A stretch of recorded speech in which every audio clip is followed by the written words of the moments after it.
10 residents of a St. Louis County town could soon pay a new tax targeting certain items purchased online. Tonight, the Creve Coeur City Council approving the measure that will now go in front of voters. Our Sean Logging joins us now, breaking down where that money would go and what it could mean for your wallet. Corey, as more people are shopping online, cities like Creve Coeur say it means that their sales tax revenues are flat while their expenses are increasing. It says some of those online purchases made by people who live here in Creve Coeur aren't collecting a sales tax that funnels into the city.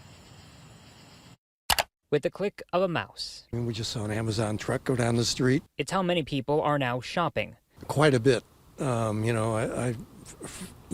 Prescription drugs, for example. Ned Maniscalco has lived in Creve Coeur for nearly 40 years. He serves on the city's Economic Development Committee and is watching discussions on new ways to bring in revenue. Nobody likes the idea of another tax, but this is one that I think makes sense. But it's kind of complex, and so it takes a little bit of thought to understand the whole. What Ned is referring to is a local use tax. This kind of sales tax would apply to online purchases, which aren't taxed locally, whereas someone in Creve Coeur who purchases the same item inside of a store would pay a local sales tax. If it's a company that has a stake in Missouri, like Amazon does, they're collecting regular sales tax. It's for companies that are out of state, that have no stake in the state of Missouri, that this will apply to. You're not being taxed twice. Mayor Robert Hoffman says the rate of the city's use tax would be 1.25%, the same as the city's sales tax rate. A use tax is currently collected by the state and some counties and cities in Missouri.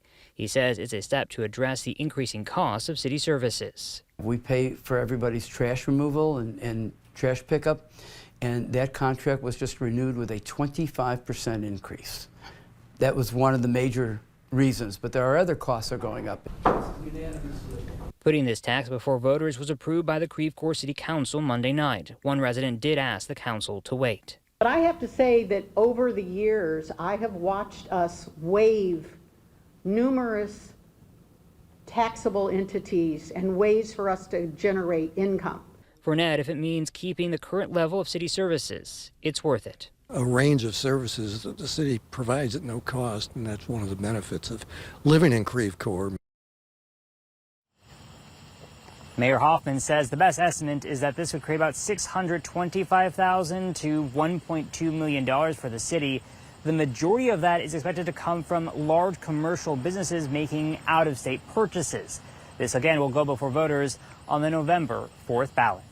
Live in Creve Coeur, Sean Logging, First Alert 4. All right, Sean, thank you. And following today's vote in Creve Coeur, we looked into other cities in St. Louis County that have a similar tax on the books.